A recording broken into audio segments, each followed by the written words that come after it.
Okay, we're going to start this evening out with a really special recognition today. We're going to ask all of our student resource officers to come on up here.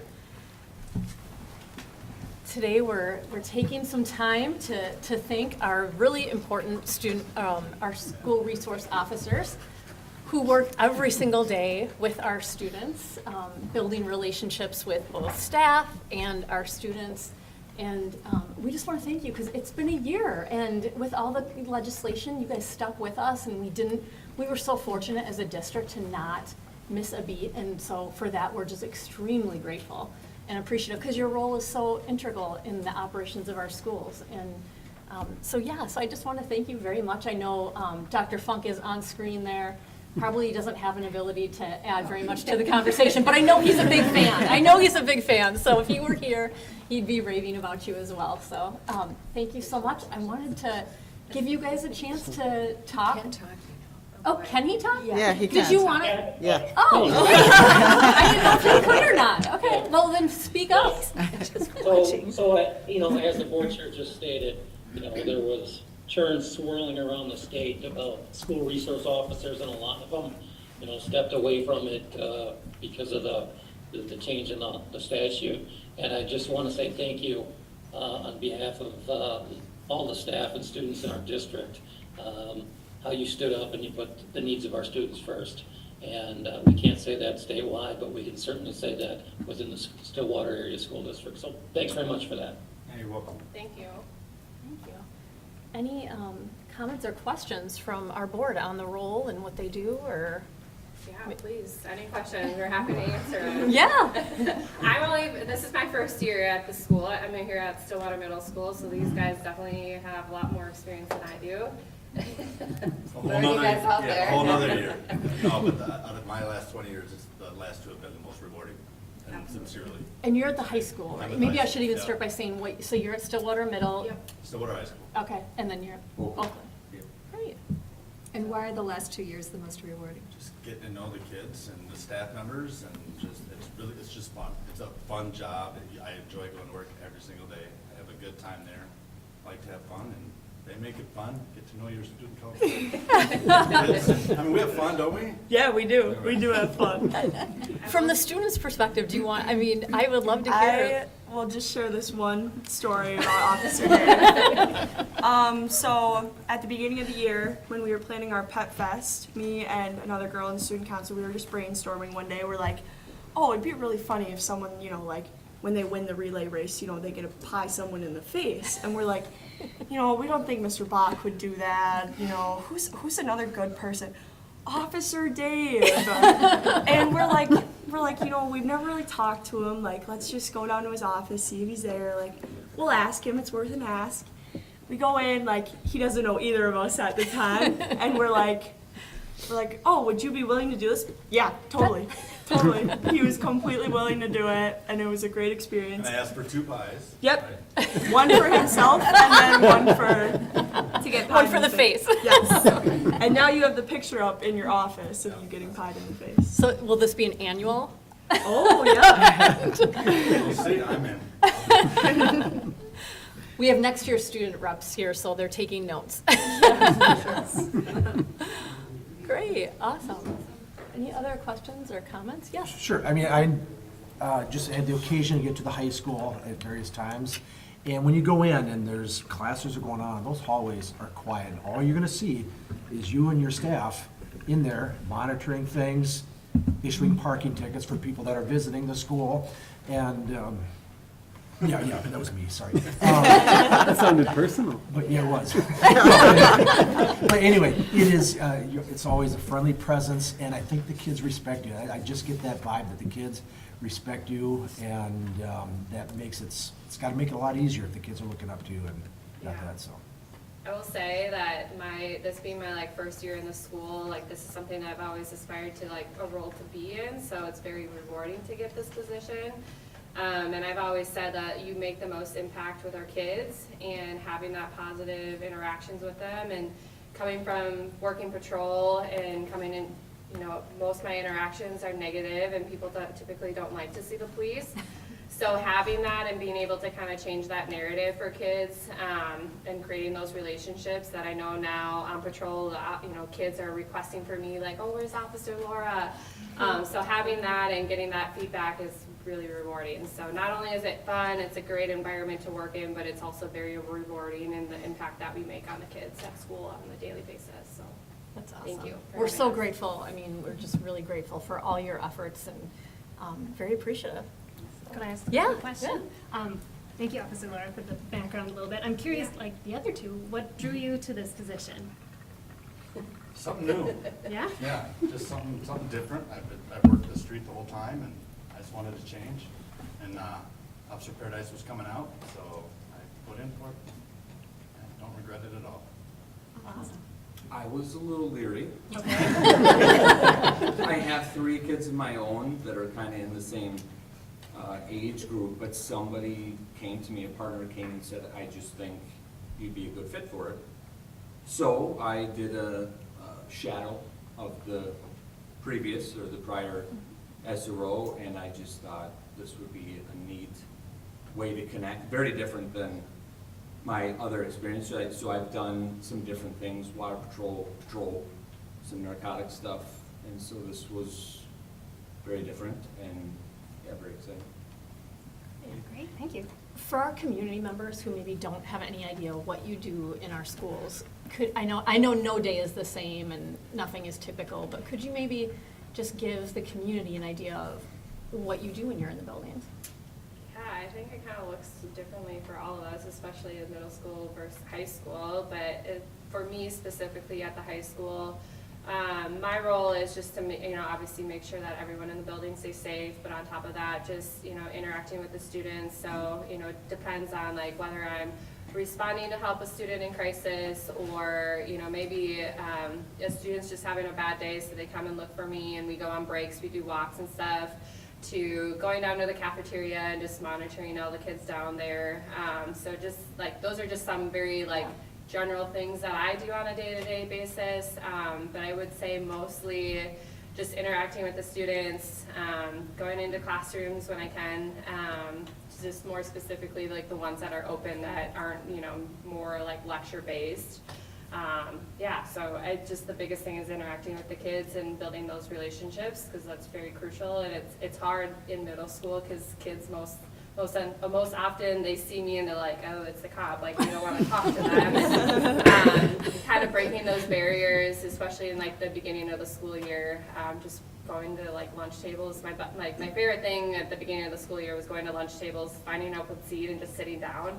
And they're like, oh my gosh, like why is the cop here? What did we do wrong? Like it wasn't me. And it's like, no, like how's it going? Just open up conversation, and then they like start asking questions, and they want to know things more, and they feel more comfortable. And especially like this winter when Burnsville happened, and kids really didn't quite understand what was really going on, so they would ask me those questions like, is it scary to be a police officer? Like what does that look like? And being able to have those open lines of communication with them, I think is really cool, that they feel comfortable asking me that. From in the beginning of the school year, they're like, oh my gosh, like I don't want to talk to you, to like, Officer Laura, like what? Like aren't you scared every day? Like aren't you scared someone's gonna try to like hurt you? And I'm like, like I'm here because I want to be here. Right. So yeah, to go on a tangent. You summed it up pretty good. I mean, you're just meeting kids and parents and Yeah. helping staff members, and really a typical day is whatever they bring to you.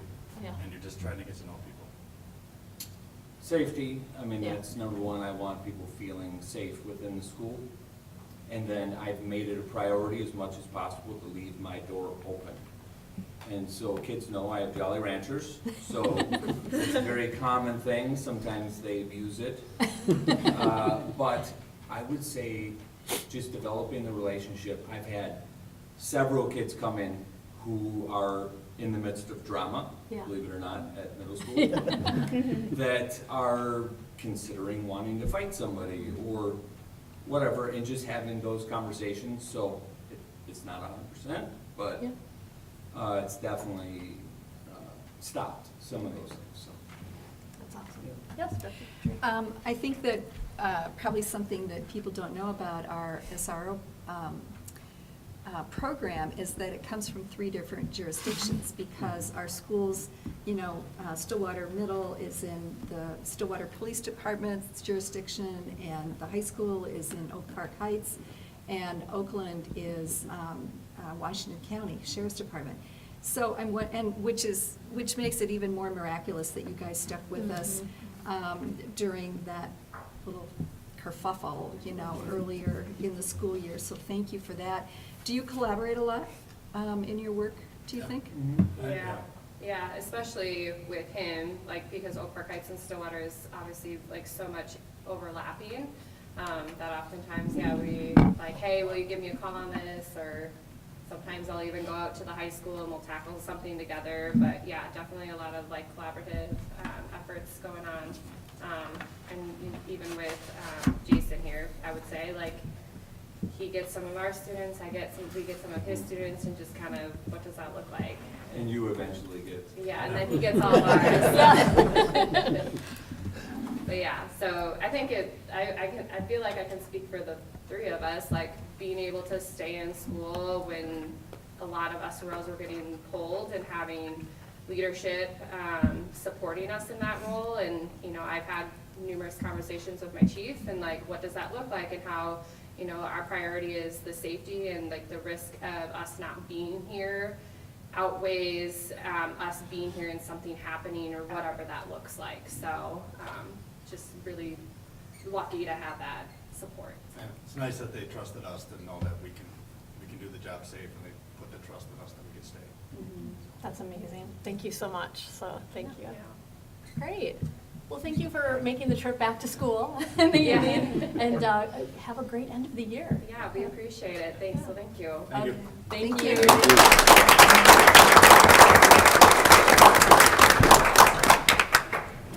Okay, we'll now move to our public comment.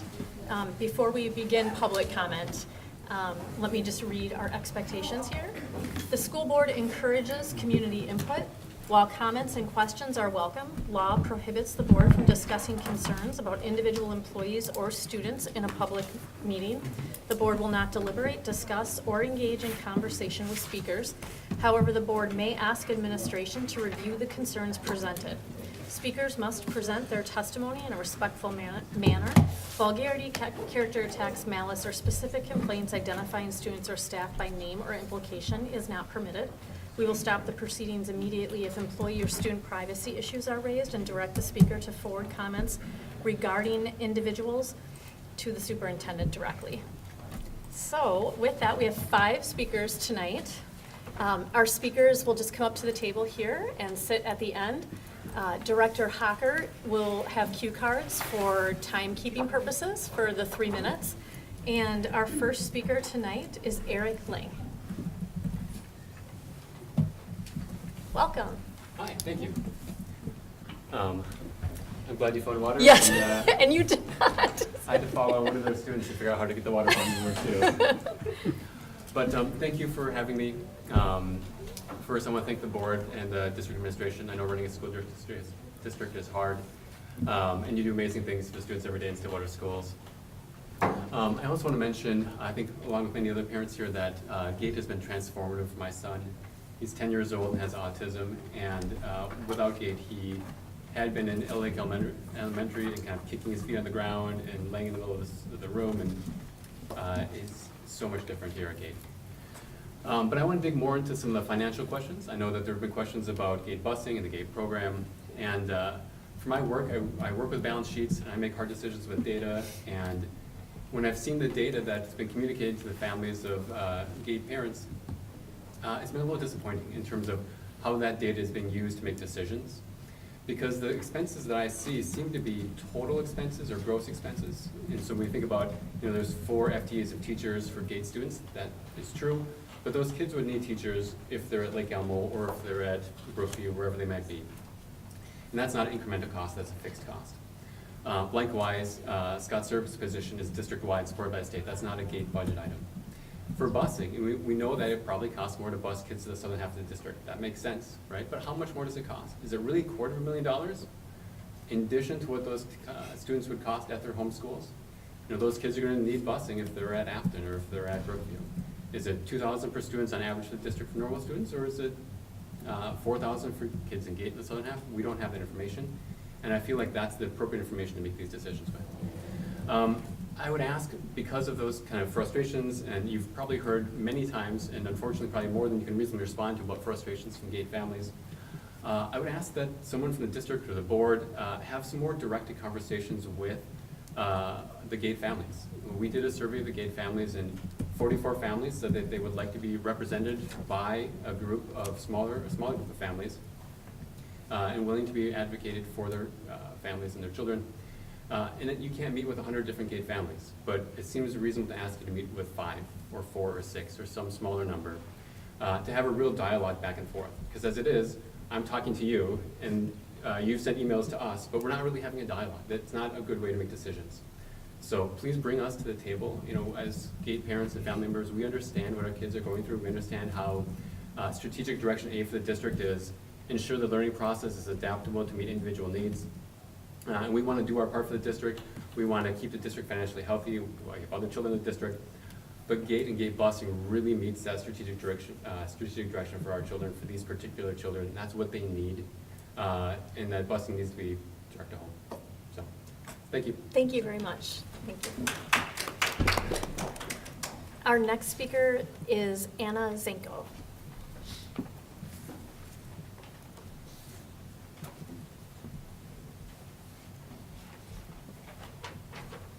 Welcome.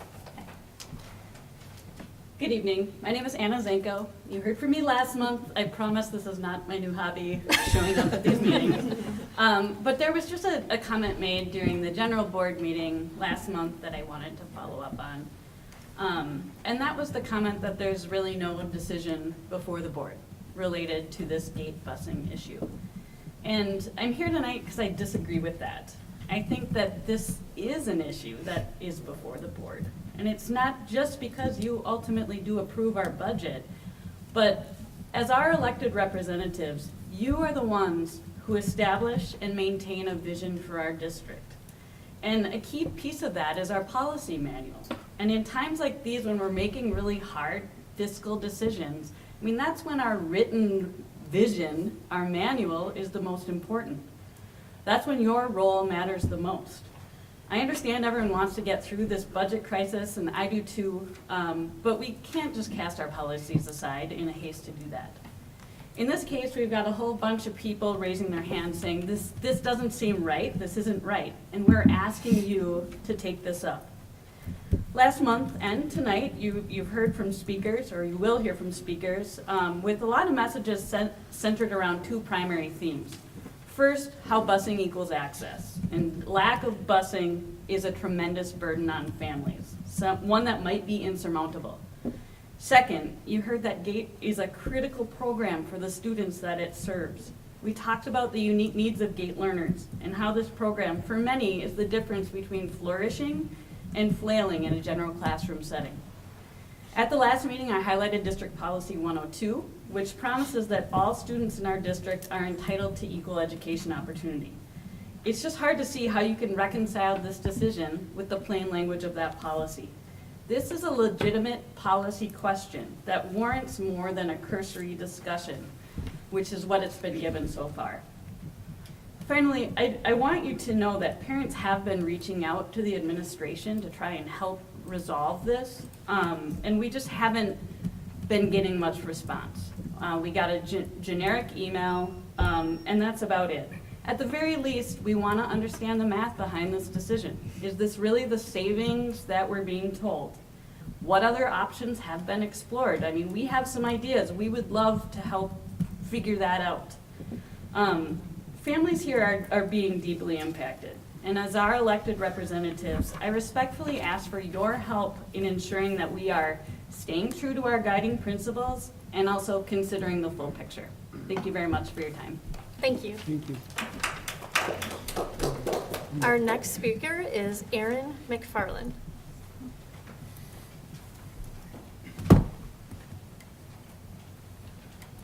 Welcome. Yeah, good evening.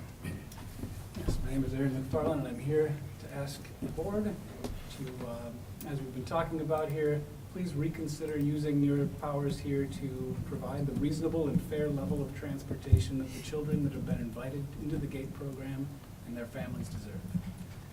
I want to start also, though, by acknowledging my gratitude for this program and your support of it. This is our son's first year. We just learned about the program, and he's already thrilled. And you can imagine that our excitement this year being invited into the program and then learning about it, going and visiting it, touring the program with our son, and seeing how it's a perfect fit for our education has been a wonderful experience. But you can also imagine our devastation upon finding out that one of us would have to change the course of our careers to support him. In order to give him this opportunity that you offered, and possibly for the next 5 years as he continues on into the Stillwater Middle School, which is not in his district, or in his area. I was in a similar program as a child. I also received free lunch, and I was fortunate enough to have a bus ride so that I could get to the school on the opposite side of town from where I lived in the country. I can say with certainty that I wouldn't be where I am if it weren't for that program, because instead of learning, I probably would have spent my years bored and being bullied. And as a child of 2 working parents, I wouldn't have been there like many in the GATE program, or many invited to the GATE program today. The language used in the email at the last meeting comparing GATE to the traditional choice programs, like the Spanish immersion, is concerning to me and suggests that you don't take the needs of these kids seriously. It may be administratively designated a choice program, but I would hope that you can all see the difference between having these a cultural experience versus kids who need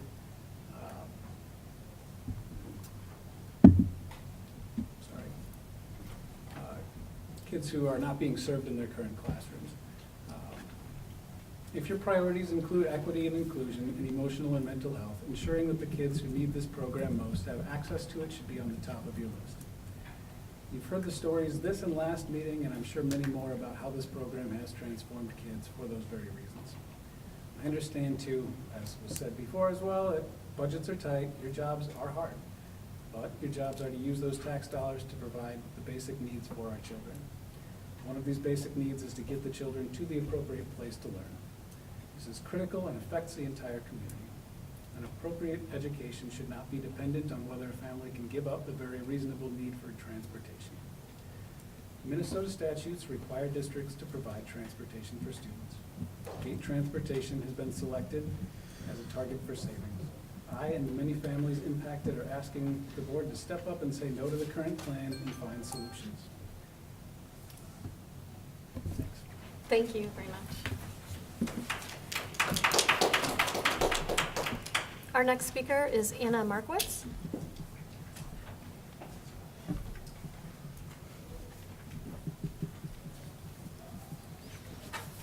Hi. So, my name is Anna Markowitz, and I am a parent of a student who was in the GATE program. Right now he's a 6th grader.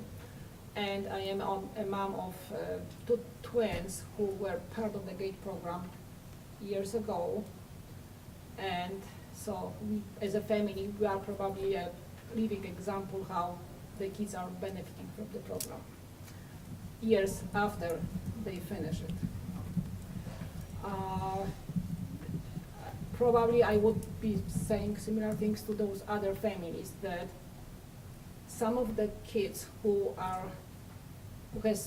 happen to have strong academic abilities, they have different needs, not only academically, but emotionally as well, which in some instances, the regular elementary school is not going to meet, because some of them are neurodivergent kids. They have additional layers of emotional support they need from the teachers and from the peers, those who are similar academically to them.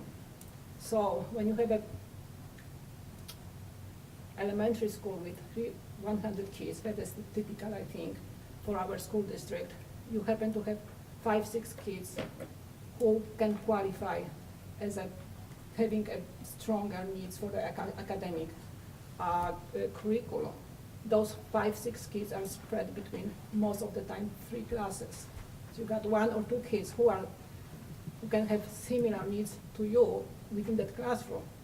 If you happen to be a boy and the other 2 are girls, there is a high probability that your emotional needs are not always met.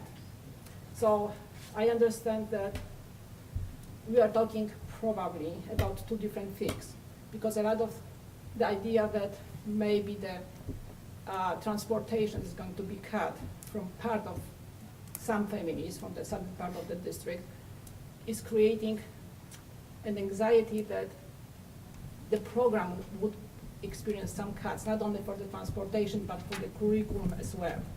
So, as some other parents expressed it as well, probably those few minutes given during the school board are probably not enough to address those concerns.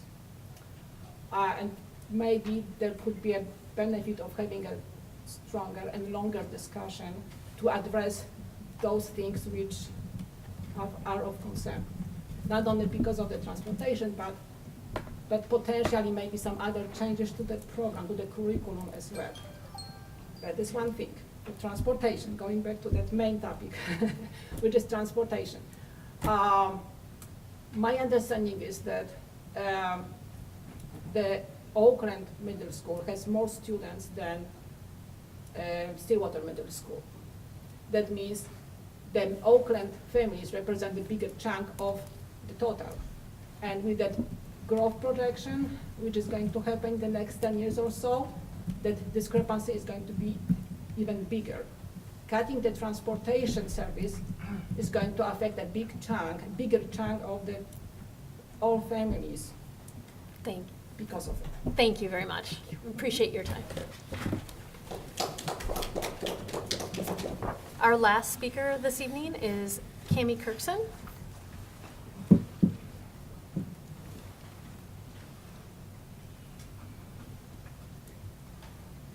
Hi. Hello, good evening. My name is Cami Kirkson. I live in Stillwater and have 3 kids in the district, 2 are in Gate. At March's board meeting, I gave my general concerns regarding eliminating busing for kids in the southern portion of the district who attend Gate. Today, I wish to address concerns that have arose since the last meeting. In March, Allison Sherman mentioned she appreciates discussion and strives for priority-based budgeting. I understand this to mean that resources should be allocated according to how effectively a program achieves its objectives. The last Stillwater District newsletter, which I have here, is full of accomplishments by gifted students in our district, many of which attended the GATE program. I am confused and disheartened about why it is implied that GATE is a broken program, failing to meet its purpose, thus potentially not a priority. Our GATE program is successful. It draws kids into the district, and it's one we are proud of. Ms. Sherman, you mentioned that the board is able to voice concerns if Dr. Funk's budget decisions do not align with the board, but we are concerned that no board members spoke up to disagree with the GATE transportation decision. We parents are looking for more accountability, so I ask, are you concerned about the decision to cut GATE bus transportation and how it will domino effect in future years? We struggle to see how GATE program is being incorporated into the mission of our district currently and over the next 5 years. One thing everyone at this table seems to agree on is that cluster programming is not an acceptable substitute for gifted programs. So then, how exactly is dissolving GATE busing in alignment with making the program more equitable? We as parents are failing to see the connection. Ms. Sherman made a comment, and I quote, "There really isn't a lot of diversity in the program." So now it appears that the removal of GATE transportation is actually not about budget, as Dr. Funk originally stated, but a reaction reprimanding GATE for not being diversified or successful enough. Another comment that was made was that there are no free or reduced lunch programs in the GATE program. Correct me if I'm wrong, Dr. Funk, end quote. Dr. Funk nodded in agreement that this was correct. But we are missing the connection as to why this would at all be the reason for withdrawing transportation, and especially because all kids in the state of Minnesota have access to free lunches right now in the Stillwater district. The board stated in March that despite its best efforts, they haven't been able to diversify the program. Aside from transportation, we are not exactly sure what these efforts were. When you look at the data from the Minnesota Department of Education report card website, currently 14% of students enrolled in GATE identify as non-white, and there is no public data regarding free and reduced lunch status of current GATE students. We as parents would like to request the district to dive into these figures more before making comments regarding lack of diversity and the need for assistance. There appears to be oversight at the district and board level when it comes to making data-driven decisions. If the goal is to create inclusive and accessible opportunities for all, then you are fundamentally creating a barrier if you cut busing. I'll stop there. Thank you. Thank you. That is the conclusion of our public comment. Thank you to everyone who came out. With that, I would call this meeting to order. Gentlemen, roll call, please. Director Hoppert? Here. Director Kelsinger? Here. Director Lauer? Here. Director Petrie? Here. Director Barbetti? Here. Director Freelander? Here. Chair Sherman? Here. You have a quorum. Great. Let's stand for the Pledge of Allegiance. I pledge allegiance to the flag of the United States of America and to the republic for which it stands, one nation, under God, indivisible, with liberty and justice for all. All right. We're going to move on to our next item, which is an approval of tonight's agenda. I will go ahead and make the motion to approve tonight's agenda. Is there a second? Second. Great. Director Lauer with the second. All those in favor of approving tonight's agenda, raise your hand and say aye. Aye. Agenda passed. Now we're going to turn it over to Sam and Jenna for our student reports. Perfect. I'm going to start off today. So, firstly, our prom at Stillwater is this weekend, so that's super exciting. I know our prom committee has been working super hard to make that happen, and I know we've sold over 1,000 tickets, so very exciting. Also, on top of that, we recently just had our senior meetings in preparation for graduation and all that stuff. Definitely super helpful and useful for seniors to get that information, get reminders of, you know, making sure we order our cap and gowns and all of that stuff. So very helpful that we have that at Stillwater as well. And then on Thursday this week, we have our Pathways Day, which is kind of like a career, college, exploration type of day. So that's also really helpful and something that a lot of students love. Great. Student Council has had our elections for next year. Those are divided into regular elections and presidential elections. So I'd like to take this opportunity to introduce our next presidents. Hi, I'm Mason Foreman, and my name is Ainsley Smith, and we'll be the next co-presidents for this upcoming year. We are very excited for them. I think they'll do a great job, and just wanted to bring them here tonight to introduce them to you all.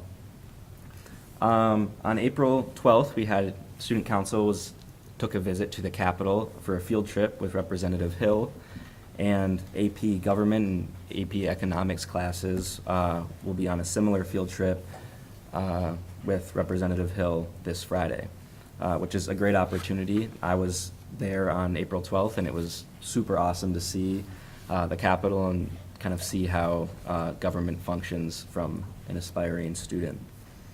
AP classes are really starting to ramp up now. I can attest that most of the content has been covered, and testing is starting to undertake prepping. So that is a big thing on many students' agendas. And then for the BIPOC Student Union, we've been working hard, especially on our flag project, which is an initiative to celebrate the different cultures that represent our school. So myself and a few other students met with Principal Bach, and we got an estimate of what would be realistic to hang these flags in our school. And the current plan is to hang them along the perimeter of the cafeteria. And we did a Google form and gathered 160 responses of the flags that represent students, and we took all of the flags that got multiple responses, and those will be the ones that we start out with, and we'll expand from there. So we're very excited about that, and we're looking to start that project this summer. Finally, our United Council meeting will be on Friday at 7 a.m., and we are very excited to have that and to have our board members there as well. Great, we're looking forward to it.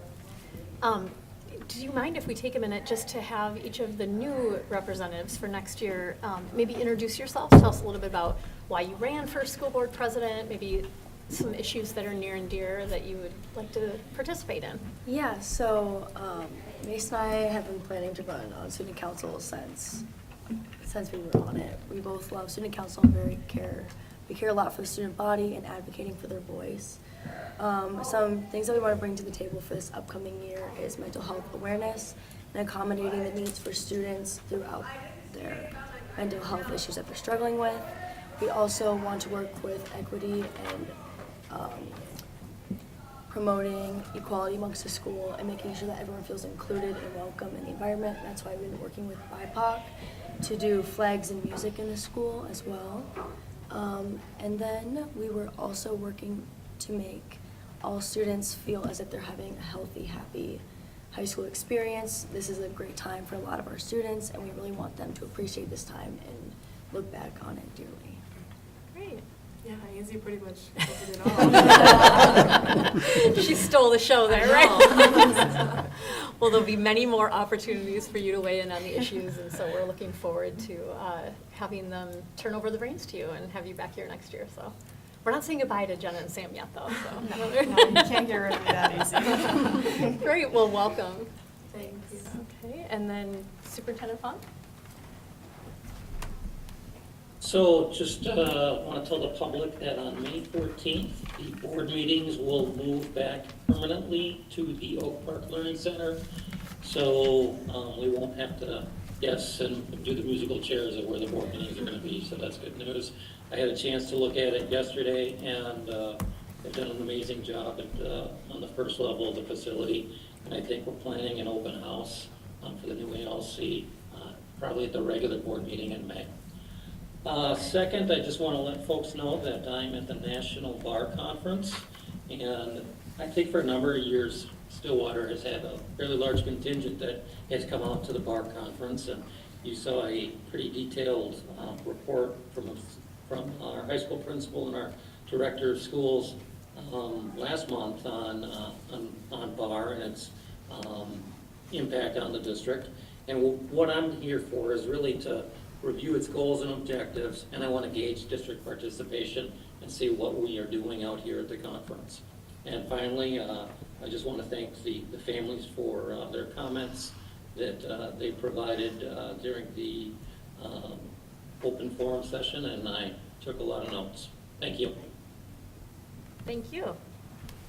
And then my report tonight is just simple. I was reading online, and this is a volunteer recognition week. I think it's the National Volunteer Recognition. And so I just wanted to take a minute to thank all of the volunteers that work so hard in and outside of our schools and within the community.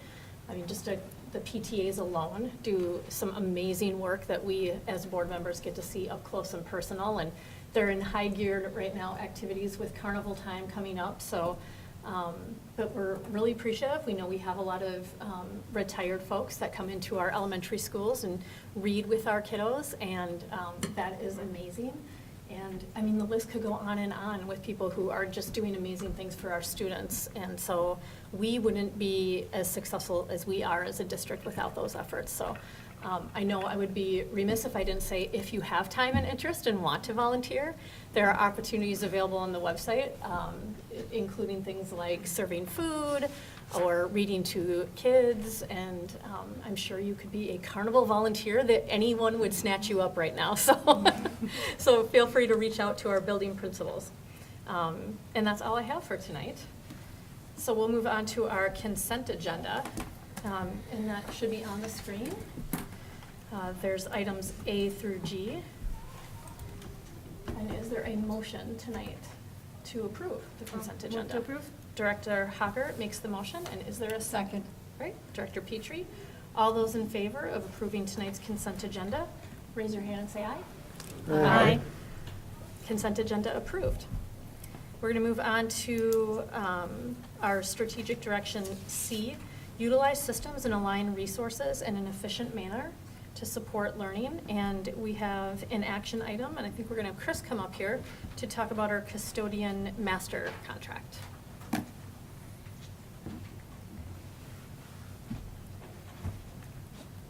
Hi. Hello. Good evening, everyone. Yeah, I'm pleased to report that we did reach settlement with our custodial group. We have the highlights on the next slide. And so we're ready to move forward with this one. We gave them step movement in both years.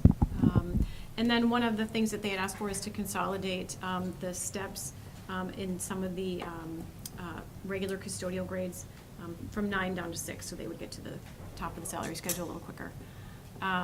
They're going to follow the same medical insurance that the insurance committee recommended. And then they asked for increasing their supplemental pay.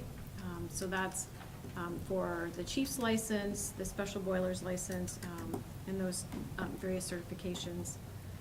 Salary schedule increases in year 1, 50 cents an hour plus 2%, and then in year 2, $1 an hour, which averages out about 4% in both years. So the agreement is within the school board parameters, as we discussed, so we are ready for your review. For action. Great. I will make a motion to approve this contract. Is there a second? Second. Great. Director Thielander with the second, and the floor is open for any additional questions or comments for Chris. How does this salary schedule match up against other similar school districts in our vicinity? It puts us right, not at the top, but we are right up there. So we're not the highest paid custodians, but we are in a really solid place to help attract and help us lose fewer custodians to surrounding districts. So I think we're very competitive. Thank you. And I know that was something that we discussed both with yourself and the administrative team and as the board. That was a priority, so we appreciate your efforts on this. Yeah, absolutely. Great. There is a motion and a second. All those in favor of approving the custodial contract, raise your hand, say aye. Aye. Aye. Great. Thank you Awesome. very much, Chris, for your Thank work you. again. Okay. Item B is our budget forecast for 24-25. This is a report. Welcome. Good evening. So I'll be providing a overall general fund budget update tonight. And with that, this is highlighting some of the influencing factors for next year's budget. One of the most important is the priority-based budgeting framework that we put in place this year, aligning resources to our strategic plan priorities. That has been a process this year where we're looking at phase 1. Next year we'll go into phase 2. Another piece is looking at our projected versus actual expenditures and revenue. That will impact our fund balance, and we'll go through a little bit of that in our presentation. Enrollment, any changes there do impact not only your revenue, but also class size and the building capacity, as we all know. Contractual settlements, as we go through negotiations, those contractual settlements also do impact the changes in your budget and your parameters. Legislative adjustments, we are still watching this current legislative session to see if there are any other changes within the budget that we could make that not only impact the revenue side, but the expenditure side, if there are mandates that require us to do something that pull away from that revenue that we get. So there's always that balancing that we need to do. Bond ratings, so anytime you have a budget and you, if there are, fund balance, if there's things that you're pulling away from your revenue, it could impact your bond ratings. If you're utilizing resources and your fund balance is low, we may get a lower rating on our bonds, and that could impact the interest rates that we get So it's always a good thing to keep that fund balance at the level that the board sets as the minimum. And then funding, that's one time only. This does impact us this year with the federal COVID, the federal revenue that we did get, and I'll go through that in our slides. So just again, to highlight this slide, this was our unassigned fund balance history, and just pointing out again that 1.1%, the unassigned fund balance in the general fund. And just to explain the unassigned fund balance, that's your most flexible fund balance. That's also the board policy to strive to have that 5%. Currently, it's 1.1% or 1.6 million, which was the audited financial statements. And so just to highlight where we currently are at with some projections as of mid-April. And you can see just on the left-hand side of the top for the general fund, our audited fund balance overall for all of our categories was about 11.1 million. If you look at our projected revenue and projected expenditures, we did have a planned expenditure or fund balance use of about 1.6 million for our operating capital fund. It's a restricted fund balance, and that was for our project at Oak Park for the ALC bridge project. And so with some of our expenditures this year, we've seen a better winter with our utilities. That's helped build a little bit of fund balance, and you'll see that highlighted in the middle of the slide there. So we're building the unassigned just a little bit. We'll see as we get closer to the end of the fiscal year in June if that grows more, but I'm being a little cautious right now with expenditures in putting up any more. But we are, seeing a little bit of our winter with the utilities giving us a little bit more of a positive result there. And so I'm highlighting again where we're at with the priority-based budgeting framework.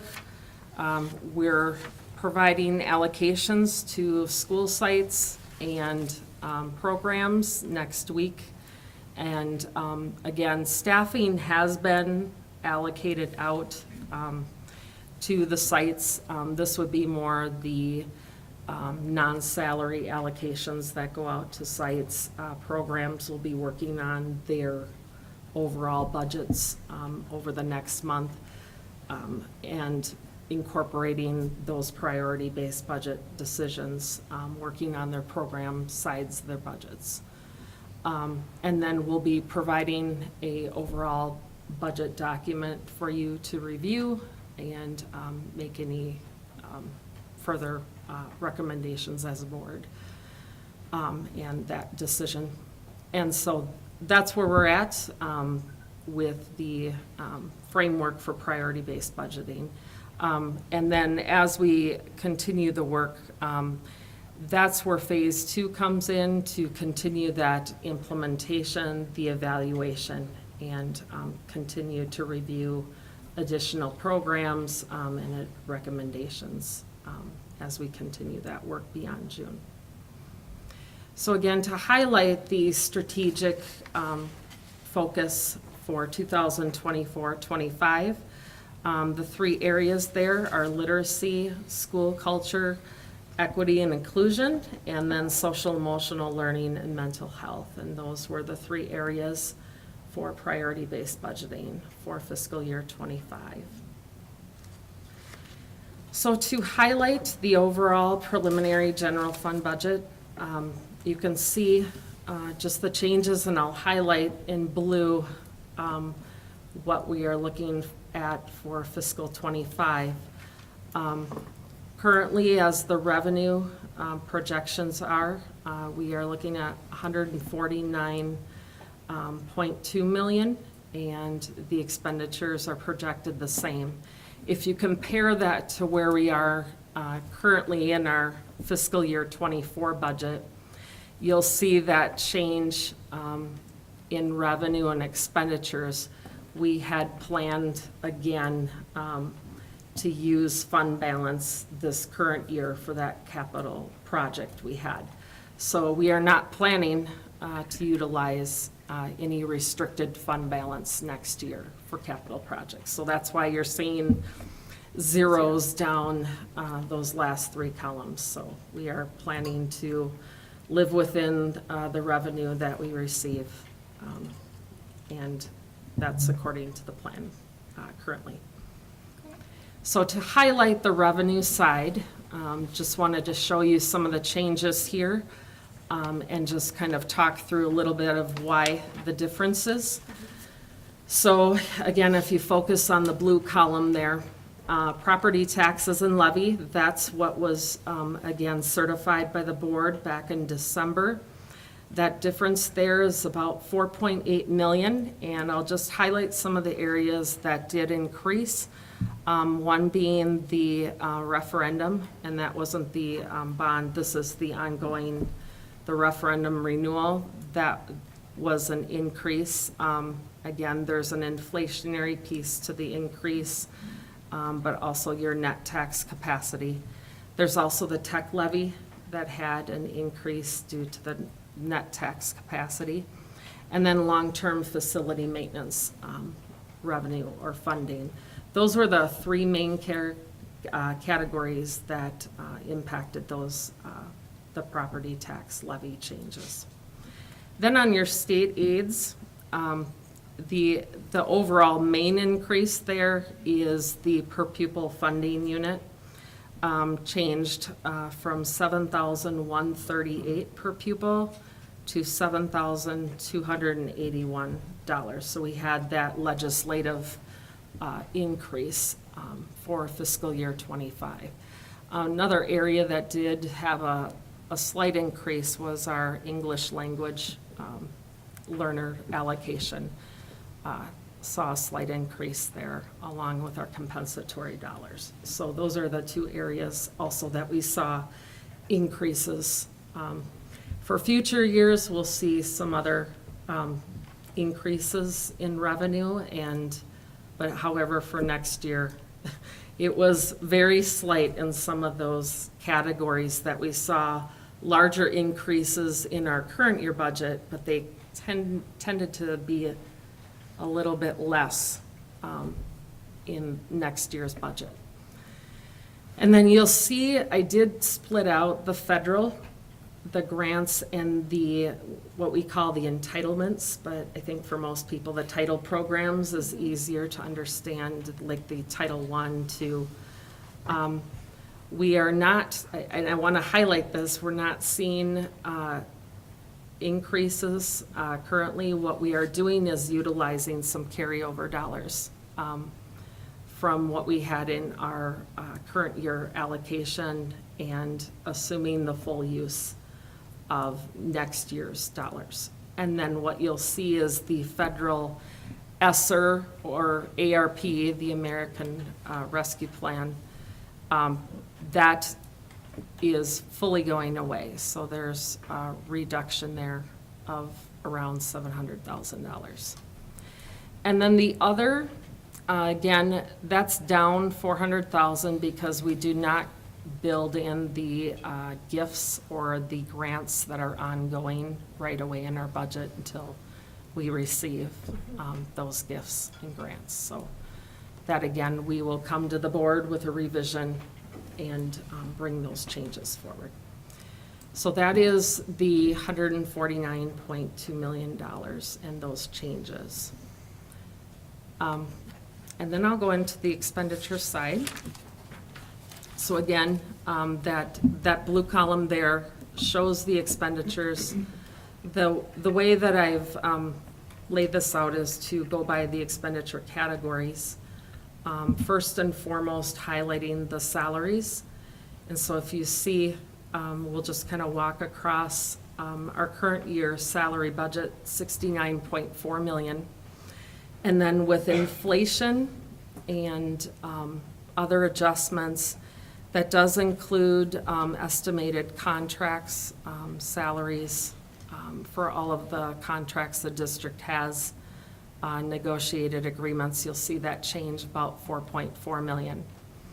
And then with priority-based budgeting adjustments, that was highlighted back in February at the February board meeting. You'll see those changes have been incorporated in that middle column, thus resulting in the blue highlighted $73.1 million. And to highlight, again, the benefits, we did have some plan changes with our benefits.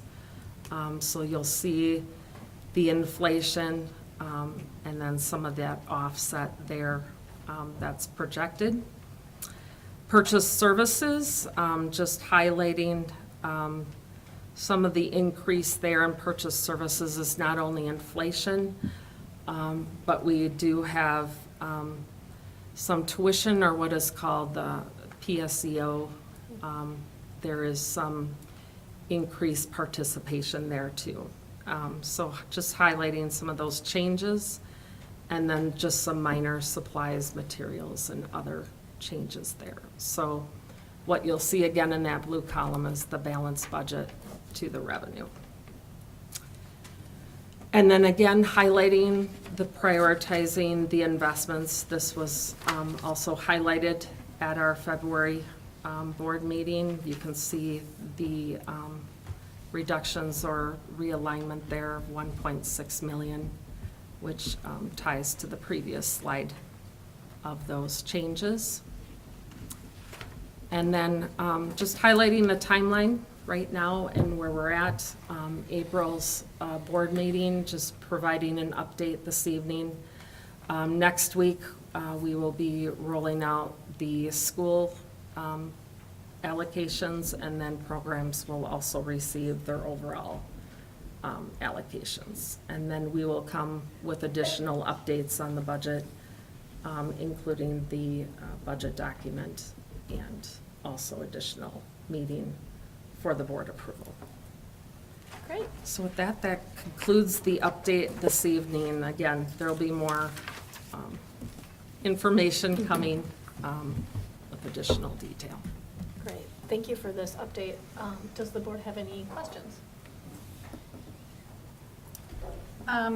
So I noticed that in this, the preliminary revenue to expenditures, that the revenue is, at least at this point in time, is estimated to go up by 4.5% and the expenditures by 3.3%. So I'm assuming that what that means is that some of that will fall to our unassigned fund balance, which, as everybody knows, is dangerously low right now. Is that kind of the way you're seeing it as well?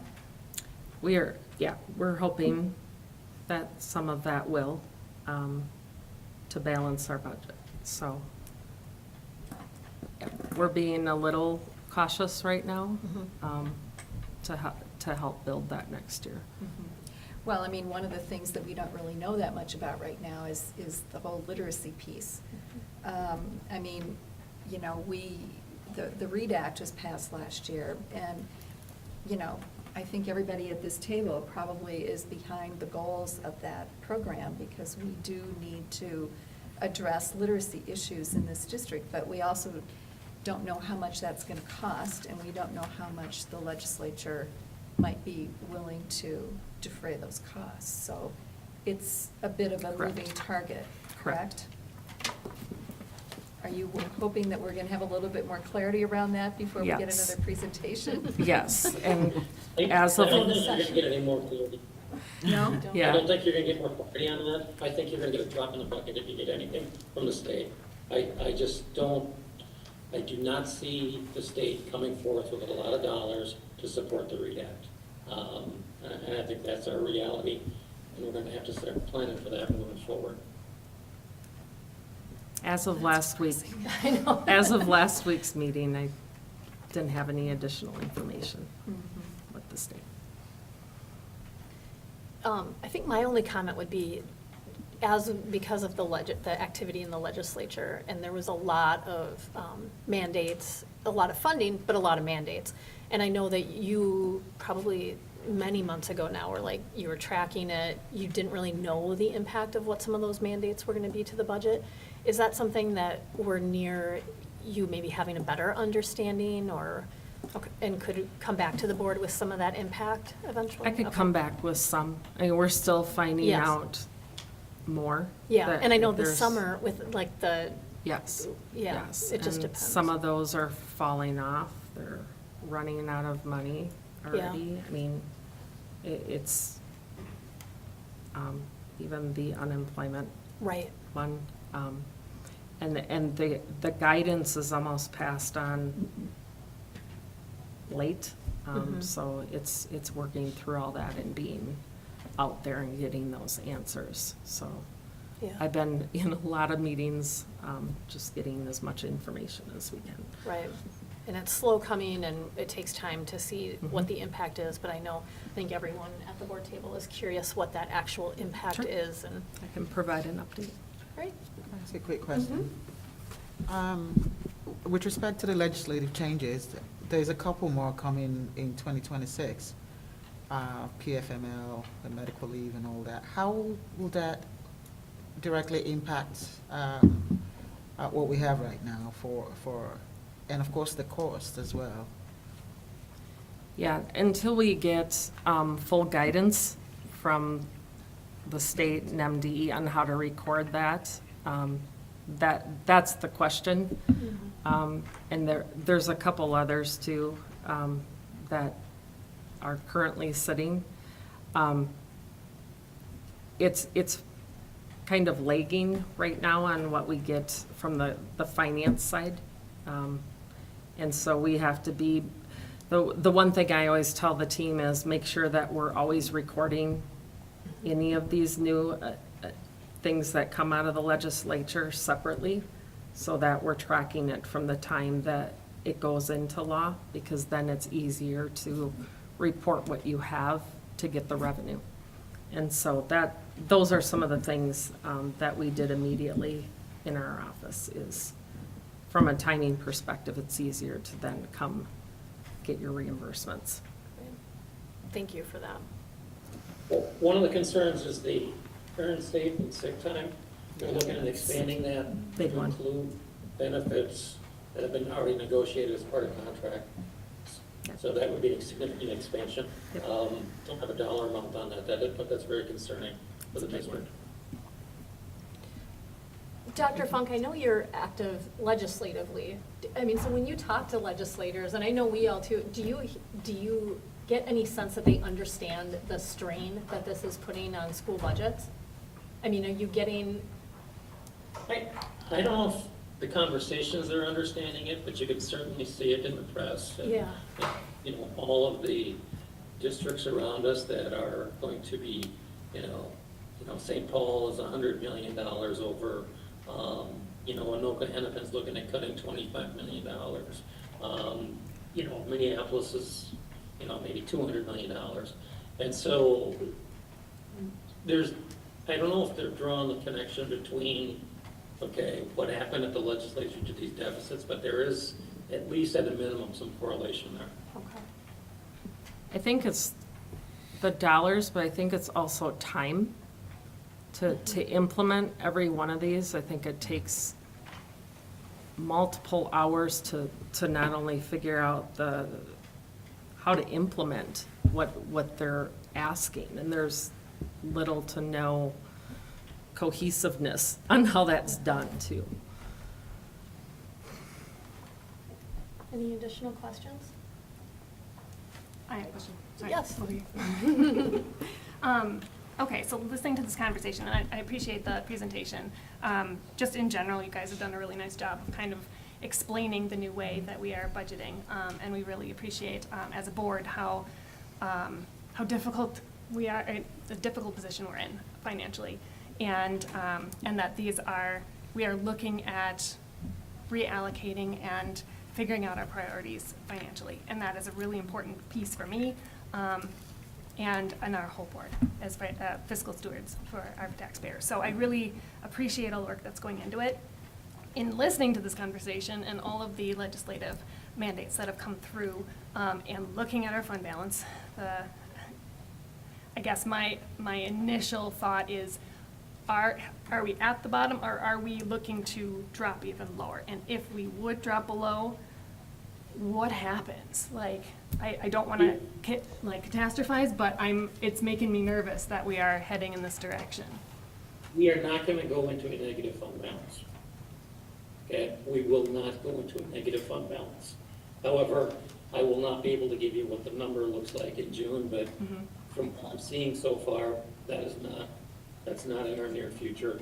And as Marie, the finance director, has stated, the next year is going to be thin for us.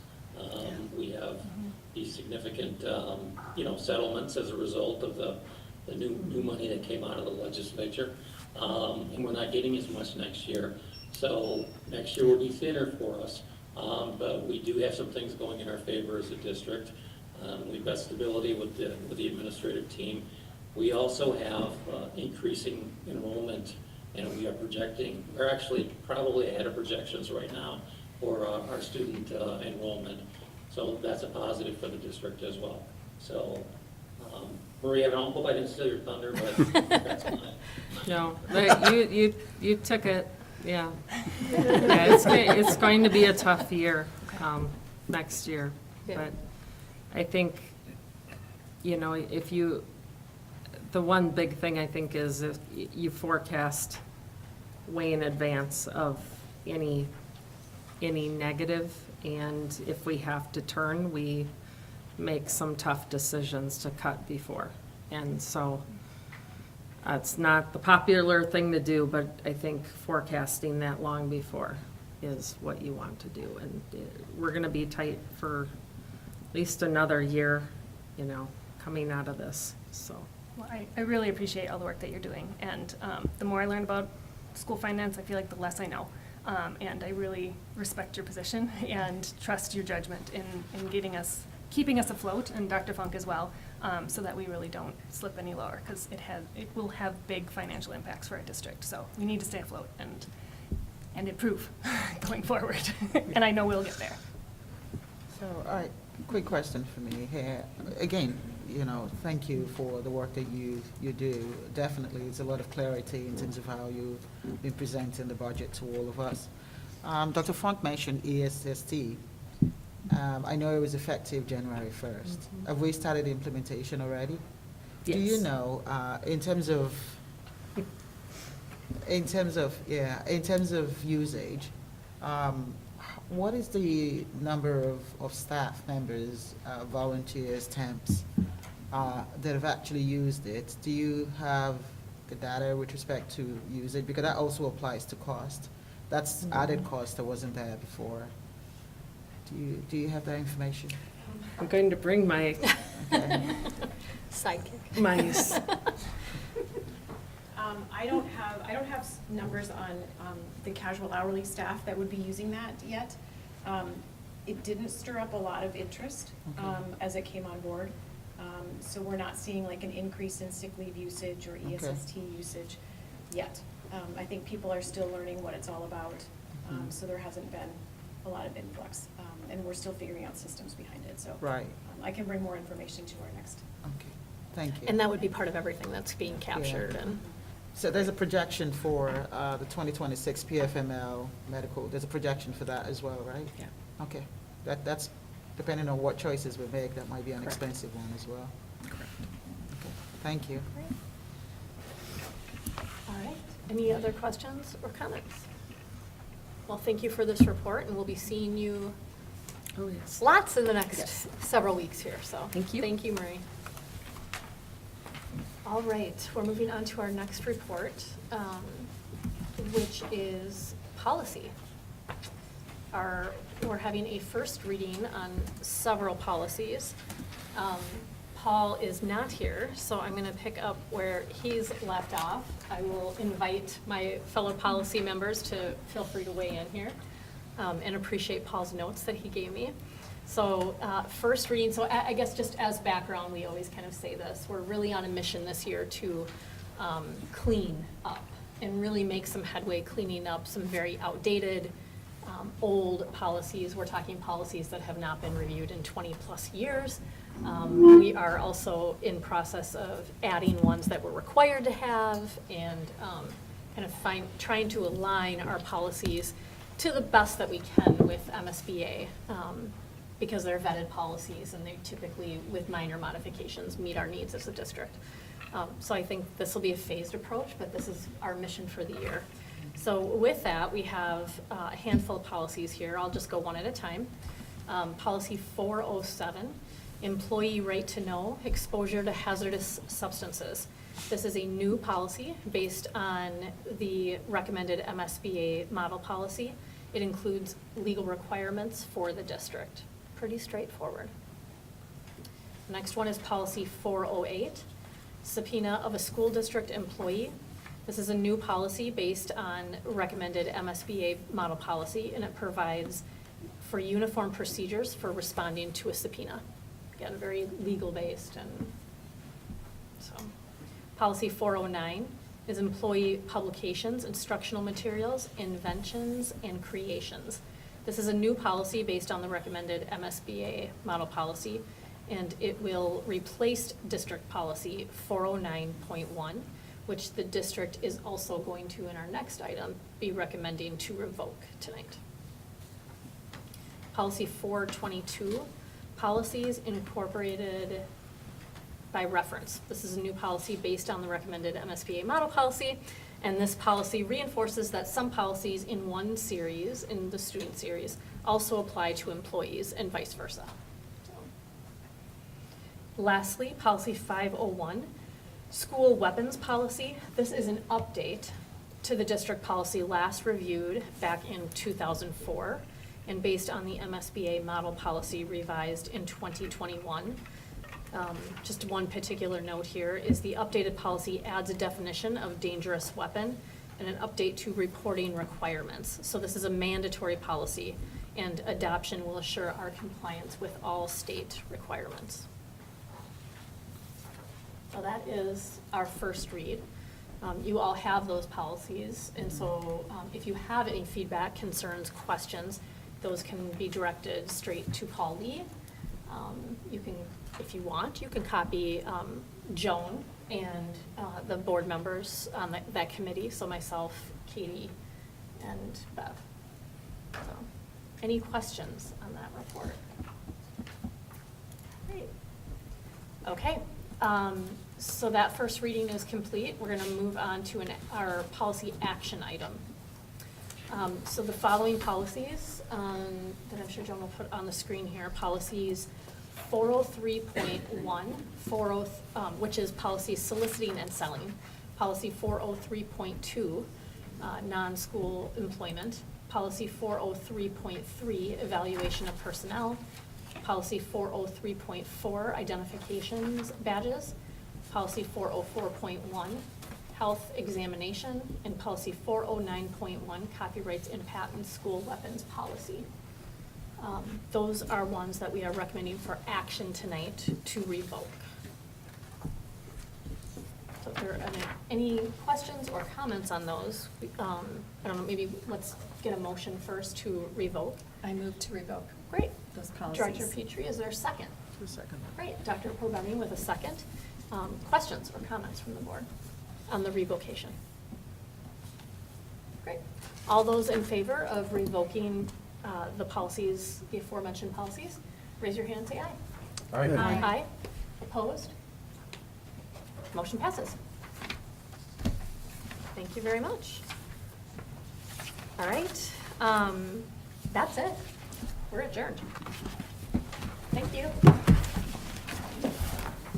The adjournment's always so sudden, it's like. I know. I'm done.